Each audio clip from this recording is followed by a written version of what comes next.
7 September 2025 ଚନ୍ଦ୍ରଗ୍ରହଣ। ଚନ୍ଦ୍ରଗ୍ରହଣ କିମ୍ବା ସୂର୍ଯ୍ୟପରାଗ ଲାଗିଥିବା ସମୟରେ ଯଦି ଆପଣ ମାନେ ଏହି ତିନୋଟି ଲୋକଙ୍କୁ ଖାଦ୍ୟ ଖାଇବା ପାଇଁ ଦେବେ, ଆପଣଙ୍କର ଅଟକିଥିବା କାମ ନିଶ୍ଚୟ ପୂର୍ଣ୍ଣ ହେବ। ଏହି କଥା ଗରୁଡ଼ ପୁରାଣରେ ବର୍ଣ୍ଣିତ ଅଛି। ଦର୍ଶକ ବନ୍ଧୁ, ଏହି ଚନ୍ଦ୍ରଗ୍ରହଣ ସମୟରେ ବା ସୂର୍ଯ୍ୟପରାଗ ସମୟରେ ଯଦି ଆହୁରି ବି ଦୁଇଟି କାମ କରିବେ, ତେବେ ଆପଣଙ୍କର ମନସ୍କାମନା ନିଶ୍ଚୟ ପୂର୍ଣ୍ଣ ହେବ। ଯଦି ଏହି ସମୟରେ ଆପଣ ନାମ ଜପ କରିବେ, ସେହି ନାମ ଜପ ଆପଣଙ୍କର ସିଦ୍ଧ ହୋଇଯିବ। ଏବେ ଆପଣଙ୍କ ମନରେ ପ୍ରଶ୍ନ ଆସୁଥିବ ଯେ ଏହି ଚନ୍ଦ୍ରଗ୍ରହଣ ସୂର୍ଯ୍ୟପରାଗ ସମୟରେ ତ ପୂଜା କରାଯାଏ ନାହିଁ, ନାମ ଜପ କିପରି କରିବା? ଏହାର ଉତ୍ତର ଆଗକୁ ମୁଁ ଆପଣମାନଙ୍କୁ ବତାଇବି, ଯାହାକି ବ୍ୟାସକବି କହିଛନ୍ତି। ଦର୍ଶକ ବନ୍ଧୁ, ମହର୍ଷି ବ୍ୟାସଦେବ ଏହି କଥା ବର୍ଣ୍ଣିତ କରିଛନ୍ତି। ଏବେ ମୁଁ ଆପଣମାନଙ୍କୁ କହିବି ଯେ କେଉଁ ତିନି ଜଣଙ୍କୁ ଆପଣ ଚନ୍ଦ୍ରଗ୍ରହଣ କିମ୍ବା ସୂର୍ଯ୍ୟପରାଗ ସମୟରେ ଖାଇବାକୁ ଦେବା ଦ୍ୱାରା ଆପଣଙ୍କର ଅଟକି ଥିବା କାମ ହେଇଯିବ। ଶୁଣିବା ପରେ ଆପଣ ବି ତୁରନ୍ତ ଏହି କାମ କରିଦେବେ। 12:57 ପରେ ହାଣ୍ଡି ଛାଡ଼ ହୋଇଯାଉଛି, ସେତେବେଳେ ଗ୍ରହଣ ଲାଗିଯାଉଛି, ଗ୍ରହଣ ସ୍ପର୍ଶ ହୋଇଯାଉଛି। ତ ଆପଣ ମାନେ କଣ କରିବେ? ଯେତେବେଳେ 9:57 ଗ୍ରାସ ଆରମ୍ଭ ହେବ, 12:57 ଯେତେବେଳେ ଆରମ୍ଭ ହେବ ଦିନରେ, ସେହି ସମୟରେ ଏହି ତିନି ଜଣଙ୍କୁ ଖାଦ୍ୟ ନିଶ୍ଚୟ ଖାଇବା ପାଇଁ ଦିଅନ୍ତୁ। କାହିଁକି ଦେବେ ଏବଂ କେଉଁ ମାତ୍ରାରେ ଦେବେ, କଣ ଦେବେ? ଆପଣ ମାନେ ଏହି ଚନ୍ଦ୍ରଗ୍ରହଣରେ ଥରୁଟିଏ ପରୀକ୍ଷା କରନ୍ତୁ। ଯଦି ଆପଣଙ୍କର ଅଟକି ଥିବା କାମ ନ ହେଉଛି, ଆପଣଙ୍କର ମନସ୍କାମନା ପୂର୍ଣ୍ଣ ନ ହେଉଛି, ଆପଣ କହିବେ। ଏବଂ ଯେଉଁ ଜ୍ଞାନୀ ଭକ୍ତ ବନ୍ଧୁମାନେ ଯିଏକି ଭଗବାନଙ୍କୁ ବହୁତ ଭକ୍ତ କରନ୍ତି, ପ୍ରତ୍ୟେକ ଦିନ ନାମ ଜପ କରନ୍ତି, ଏହି ଚନ୍ଦ୍ରଗ୍ରହଣ ଏବଂ ସୂର୍ଯ୍ୟପରାଗ ସମୟରେ ଏହି ନାମ ଜପ ନିଶ୍ଚୟ କରିଦିଅନ୍ତୁ। ଆପଣ ମାନେ ଦେଖିବେ ଆପଣଙ୍କର ମନସ୍କାମନା ନିଶ୍ଚୟ ପୂର୍ଣ୍ଣ ହେବ। ଆପଣ ଯେଉଁ ନାମ ଜପ କରୁଛନ୍ତି, ପ୍ରତ୍ୟେକ ବ୍ୟକ୍ତିଙ୍କର ଇଷ୍ଟଦେବ ଅଲଗା ଅଲଗା ଥାଏ। କେହି ଶ୍ରୀରାମଙ୍କର ରାମ ରାମ ଜପ କରେ, କେହି ରାଧା ରାଧା ଜପ କରେ, କେହି ଦେବ ମହାଦେବଙ୍କର କିଛି ମନ୍ତ୍ର ଜପ କରେ।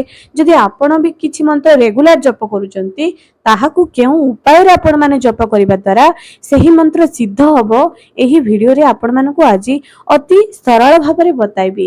ଆପଣ ମାନେ ବି ଏହାକୁ ଶୁଣିବା ପରେ ନିଶ୍ଚୟ କରିଦିଅନ୍ତୁ। ତା ଆଗରୁ ମୋର ପ୍ରିୟ ଦର୍ଶକ ମାନଙ୍କୁ ମୁଁ ଅନୁରୋଧ କରୁଛି ଯେ ଯଦି ଏ ପର୍ଯ୍ୟନ୍ତ ଚ୍ୟାନେଲକୁ ସବସ୍କ୍ରାଇବ କରିନାହାନ୍ତି, ନିହାତି ସବସ୍କ୍ରାଇବ କରନ୍ତୁ। ପାଖରେ ଥିବା ବେଲ୍ ଆଇକନକୁ ପ୍ରେସ୍ କରି ଭିଡ଼ିଓକୁ ଗୋଟେ ଲାଇକ୍ ଟେ କରିଦିଅନ୍ତୁ।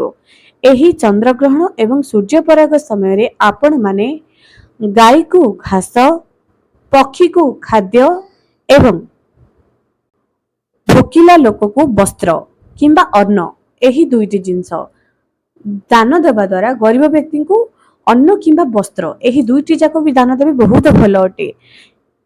ଗାଈକୁ ଘାସ, ପକ୍ଷୀକୁ ଦାନା ଦେବେ, ଯାହାବି ଚାଉଳ ଟିକେ ବି ପକେଇଦେବେ, ଏବଂ ଗରିବ ବ୍ୟକ୍ତିକୁ ଅନ୍ନ ବସ୍ତ୍ର ଦାନ ଦେବା ଦ୍ୱାରା ଗ୍ରହଣ ଲାଗିଥିବା ସମୟରେ ଆପଣଙ୍କର ଅଟକି ଥିବା କାର୍ଯ୍ୟ ହୋଇଯାଏ।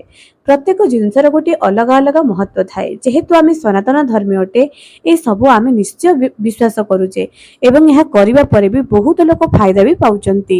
ଆପଣ ବି ଥରୁଟିଏ ପରୀକ୍ଷା କରନ୍ତୁ, କଣ ସତରେ ଏମିତି ହୁଏ? ଆପଣ ନିଜର ଭାଇ ବନ୍ଧୁ ଜ୍ଞାତି କୁଟୁମ୍ବଙ୍କ ସହିତ ଏହି ଭିଡ଼ିଓ ସେୟାର କରନ୍ତୁ, ସେମାନେ ବି ଏହି ଭିଡ଼ିଓ ନିଶ୍ଚୟ କରିଦିଅନ୍ତୁ। ଦର୍ଶକ ବନ୍ଧୁ, ଏତିକି କାମ କରିବା ମାତ୍ରେ ଆପଣଙ୍କର କେତେ ଟଙ୍କା ଖର୍ଚ୍ଚ ହୋଇଯିବ ବା କେତେ ସମୟ ଆପଣଙ୍କର ନଷ୍ଟ ହୋଇଯାଉଛି। ଥରୁଟିଏ ଏହି ଉପାୟ କରନ୍ତୁ, ଆପଣ ମାନେ ପରୀକ୍ଷା କରନ୍ତୁ ଏହା କେତେ ଦୂର ସତ୍ୟ। ଏବେ ଆମେ ଜାଣିବା ଯେ ଏହି ସମୟରେ ଆଉ କେଉଁ କାମ କରିବେ। ଗୋଟିଏ ମୁଠା ଚାଉଳ ନେବେ। ଚନ୍ଦ୍ରଗ୍ରହଣ କିମ୍ବା ସୂର୍ଯ୍ୟପରାଗ ଲାଗିଥିବା ସମୟରେ ଯଦି ଝିଟିପିଟି ଦେଖୁଛନ୍ତି, ତେବେ ଗୋଟିଏ ମୁଠା ଚାଉଳ ନିଜର ମନସ୍କାମନା କହିକରି ସେହି ଝିଟିପିଟି ଉପରକୁ ଫିଙ୍ଗି ଦେବେ। ଚନ୍ଦ୍ରଗ୍ରହଣ କିମ୍ବା ସୂର୍ଯ୍ୟପରାଗ ଲାଗିଥିବା ସମୟରେ ଏହି କାମ କରିବା ମାତ୍ରେ ଆପଣଙ୍କର ମନସ୍କାମନା ନିଶ୍ଚୟ ପୂର୍ଣ୍ଣ ହେବ। ପ୍ରତ୍ୟେକ ଜିନିଷର ଗୋଟିଏ ଅଲଗା ଅଲଗା ମହତ୍ଵ ଥାଏ। ଠାକୁର ଘରେ ଯଦି ଆପଣ ଚାଉଳ ରଖିଥିବେ, ସେହି ଚାଉଳ ମୁଠାଟେ ଆଣିକରି ଝିଟିପିଟି ଉପରେ ଚନ୍ଦ୍ରଗ୍ରହଣ କିମ୍ବା ସୂର୍ଯ୍ୟପରାଗରେ ଫିଙ୍ଗିବା ଦ୍ୱାରା ଆପଣଙ୍କର ମନସ୍କାମନା ପୂର୍ଣ୍ଣ ହେବ।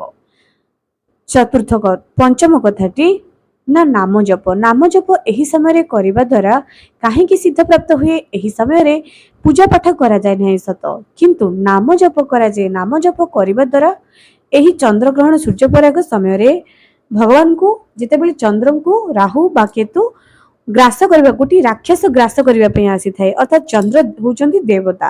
ପ୍ରତ୍ୟେକ ଦେବତାଙ୍କୁ ଏହା କଷ୍ଟ ଦେଇଥାଏ। ଆମେ ଯଦି ଏହି ସମୟରେ ନାମ ଜପ କରିବା, ପ୍ରତ୍ୟେକ ଘରେ ପୂଜା ପାଠ ବନ୍ଦ ହେଇଯିବ। କିନ୍ତୁ କିଛି ଲୋକ ଯେଉଁମାନେ ଜ୍ଞାନୀ ସାଧୁ ସନ୍ଥ ନାମ ଜପ କରନ୍ତି, ଏହି ସମୟରେ ଆପଣ ଯେତେ ଅଧିକ ନାମ ଜପ କରିବେ ତାହା ସିଦ୍ଧି ପ୍ରାପ୍ତ କରିବ। କିଛି ନହେଲେ ବି 108 ଥର ବି ଜପ କରନ୍ତୁ ଆପଣଙ୍କର ଇଷ୍ଟଦେବଙ୍କର ନାମ, ତାହା ସିଦ୍ଧି ପ୍ରାପ୍ତ ହୋଇଯିବ।